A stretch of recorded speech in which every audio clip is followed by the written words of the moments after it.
Quem achou diz amém. A partir do versículo de número 7, vamos fazer essa leitura em nome de Jesus. Diz assim: temos, porém, esse tesouro em vasos de barro, para que a excelência do poder seja de Deus e não de nós. Em tudo somos atribulados, mas não angustiados, perplexos, mas não desanimados, perseguidos, mas não desamparados, abatidos, mas não destruídos, trazendo sempre por toda parte a mortificação do Senhor Jesus no nosso corpo, para que a vida de Jesus se manifeste também em nossos corpos, e assim nós que vivemos estamos sempre entregues à morte por amor de Jesus, para que a vida de Jesus se manifeste também em nossa carne mortal. De maneira que em nós opera a morte, mas em vós a vida. E temos, portanto, o mesmo espírito de fé, como está escrito: criei, por isso falei. Nós cremos também, por isso também falamos, sabendo que o que ressuscitou o Senhor Jesus nos ressuscitará também por Jesus e nos apresentará convosco. Porque tudo isso é por amor de vós, para que a graça multiplicada por meio de muitos torne abundante a ação de graças para a glória de Deus. Por isso, não desfaleçamos, mas ainda que o nosso homem exterior se corrompa, o interior contudo se renova de dia em dia. Aleluia. Porque a nossa leve e momentânea tribulação produz para nós um peso eterno de glória muito excelente. Não atentando nós nas coisas que se veem, mas nas que se não veem, porque as que se veem são temporais, e as que se não veem são eternas. Glória a Deus, até aí. Pode sentar, você que está em pé. Irmãos, quando eu abro a minha Bíblia nesse texto, é muito importante nós vermos aqui que Paulo ele está trazendo um assunto muito atual. Embora ele esteja aqui falando a respeito das suas provações, das suas dificuldades, ele também lança luz a este assunto para a nossa vida hoje. Porque todos nós, irmãos, passamos por adversidades. Todos nós passamos por lutas. E às vezes não é fácil viver. Às vezes viver é uma complexidade.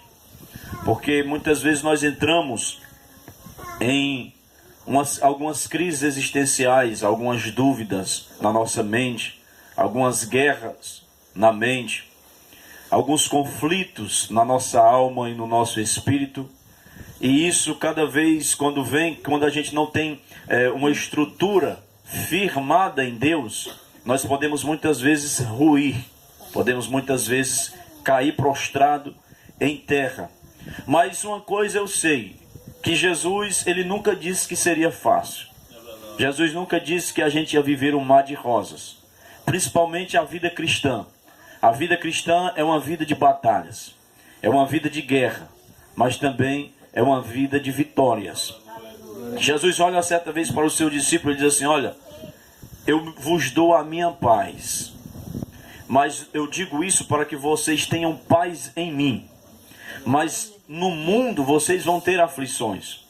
No mundo tereis aflições, mas tende bom ânimo, porque eu venci o mundo. Aleluia. Então Jesus ele está dando aqui uma realidade. Ele está aqui, como diz o ditado popular, ele está jogando aqui a real para os seus discípulos. Ele diz: olha, vocês vão ser atribulados, vocês vão ter aflições, vocês vão passar por lutas, vocês vão passar por dificuldades. Mas aí ele já dá outra palavra de encorajamento. Mas vocês têm que ter bom ânimo, vocês têm que se alegrarem, vocês têm que encher o coração de vocês de esperança, porque eu venci o mundo. Olha a convicção que Jesus estava falando, irmão. Jesus não tinha passado ainda pela sua crucificação, Jesus não tinha passado ainda pelo seu martírio e nem tinha passado pela sua angústia lá no Getsêmani. Mas ele disse: eu venci. Eu venci o mundo. Aleluia. Já está cumprido, já está vencido. Essa é a convicção que Jesus tem colocado no nosso coração, que Jesus tem colocado no coração da igreja. Eu venci o mundo. Glória a Deus. Aí Paulo, escrevendo aos irmãos em Coríntios, ele diz: temos este tesouro em vasos de barro, em vasos frágeis, para que a excelência do poder seja dele e não de nós. Ele está dizendo: olha, Deus está colocando um maior tesouro dele em vasos simples, em vasos frágeis, em vasos de barro. Mas dentro deste vaso de barro está uma excelência. E a excelência é o poder, não de nós, mas o poder de Deus. Glória a Deus. E ele diz: em tudo nós somos atribulados, mas não somos angustiados. Perplexos, mas não desanimados. Perseguidos, mas não desamparados, nem abatidos. Somos abatidos, mas não destruídos. Trazendo sempre por toda parte a mortificação do nosso Senhor Jesus no nosso corpo, para que a vida de Jesus se manifeste também em nossos corpos. Aí Paulo, ele diz no versículo 15, porque tudo isso é por amor de vós, para que a graça multiplicada por meio de muitos torne abundante a ação de graças para glória de Deus. Aleluia. Paulo, ele tem a convicção que ele tem Jesus no seu corpo.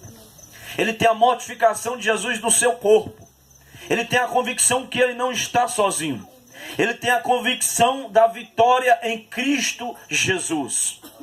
E muitas vezes, irmãos, as pessoas, às vezes a igreja, algumas pessoas na igreja, as pessoas no mundo, elas passam por dificuldades. Elas passam por adversidades. Mas elas não entendem, muitas vezes, a situação a qual elas estão passando. Não entendem por quê? Porque elas não têm convicção naquilo que Cristo diz, naquilo que está escrito na palavra de Deus. Então as pessoas não vão muito longe porque elas não estão alicerçadas nisso. Isso é o perigo da igreja do século 21. Por quê? Porque muitos estão edificando a sua vida em coisas momentâneas, em coisas temporais. Lá na frente Paulo vai dizer: olha, por isso nós não desfalecemos. Mas ainda que o nosso homem exterior se corrompa, o interior contudo se renova de dia em dia. Ele diz o homem exterior, ele está falando da carne, da aparência exterior, do estereótipo humano. Então ele está dizendo: olha, realmente o nosso corpo cansa. Realmente o nosso homem que está por fora cansa, mas o que está por dentro, que é o espírito do homem, que é o homem interior, esse vai se renovando a cada dia. Por quê? Porque o espírito de Deus guia o espírito do homem. Porque aqueles que são guiados pelo espírito de Deus, estes são filhos de Deus. Então quando você aceita a Cristo, o que se renova não é o homem exterior, o que se renova é o homem interior. Paulo diz assim, aqueles que estão em Cristo Jesus, nova criatura é. As coisas velhas já passaram. Eis que tudo se fez novo. Então que criatura nova é essa? É o homem interior. Porque quando você aceita Jesus, não vai mudar o seu físico. Se você é gordinho, você vai continuar gordinho. Se você é magro, continua magro. A não ser que você toma uma vitamina, alguma coisa que engorde, ou você faça um regime, ou um exercício que emagreça. Mas quando você faz você tem a sua conversão, que o Espírito Santo convence você do pecado, da justiça e do juízo, o seu homem exterior fica normal. Mas o homem interior, esse não. Esse vai se renovando. Esse vai se renovando de fé em fé, de glória em glória, de graça em graça, de jornada em jornada. Aí as pessoas às vezes olham e dizem assim: mas quando a gente chegar lá no céu, a gente vai se conhecer? Vamos conhecer um ao outro quando a gente chegar lá no céu? Quem é que vai lá para o céu? É você ou é outra pessoa? É você. É você que vai. A diferença é que o homem exterior, ele vai se acabar. Quem vai é o homem interior. Mas é você que vai estar lá. E lá no céu ninguém vai perder a memória, irmão. Ninguém vai dizer, aí eu vou andar no céu lá, não estou conhecendo ninguém. Passar pela minha esposa, não sei nem quem é ela. Passar pelo Cizinho, pela irmã Leonete, não sei lá quem é esse povo. Não, irmão, nós vamos se conhecer lá no céu. Agora, o que vai ser esquecido são as lutas. São as dificuldades. Ninguém vai saber nem o que é isso lá no céu. Porque todas as dores já passaram. As lágrimas já vão ser enxutas dos nossos olhos. O cansaço, a chikungunya, a virose, o desânimo, as doenças. Tudo isso, ó, fica para trás, porque agora é só glória, é só bênção, aleluia, é só adoração ao Rei dos Reis, ao Senhor dos Senhores. Oh, glorificado seja o nome do Senhor, aleluia. Mas enquanto isso não chega, a gente tem que fazer o quê? Tem que buscar uma renovação de Deus, aleluia. Enquanto isso não chega, a gente tem o quê? Tem que perseverar, tem que perseverar na palavra, na oração, no jejum, na consagração. Aí Paulo ele diz assim, ó: porque a nossa leve e momentânea tribulação produz para nós um peso eterno de muita glória, de glória excelente. O que eu observo aqui, irmão, é que não tinha uma pessoa mais, aleluia, mais atribulada do que Paulo. Igual eu estou atribulado com esse microfone agora. Não tinha ninguém mais atribulado do que Paulo. Porque Paulo, ele passou, irmão, por grandes lutas e grandes perseguições. Mas olha o que é que Paulo diz. Paulo tinha tudo para dizer assim: eu não aguento mais. Tinha tudo para chutar o pau da barraca. Tinha tudo para desanimar. Porque o homem que foi, irmão, foi preso várias vezes, açoitado, apedrejado em Listra, enxotado de Tessalônica, chamado de tagarela em Atenas, chamado de impostor em Corinto, enfrentou feras em Éfeso, foi fustigado 3 vezes com vara pelos romanos, sofreu 365 açoites dos judeus, se não me engano, ou 185 açoites dos judeus, foi picado por uma cobra quando ele se dirigia a Roma.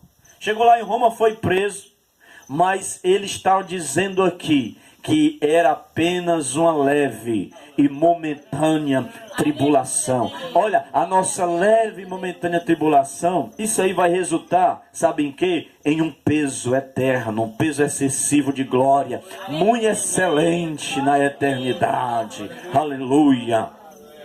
Que nós vamos tomar, por exemplo, Paulo, irmão. Porque Paulo ele está dizendo, olha, eu estou passando angústias, mas eu não estou angustiado. Eu estou sendo atribulado, mas perplexo, mas eu não estou desanimado. Eu estou sendo perseguido, mas eu não estou desamparado.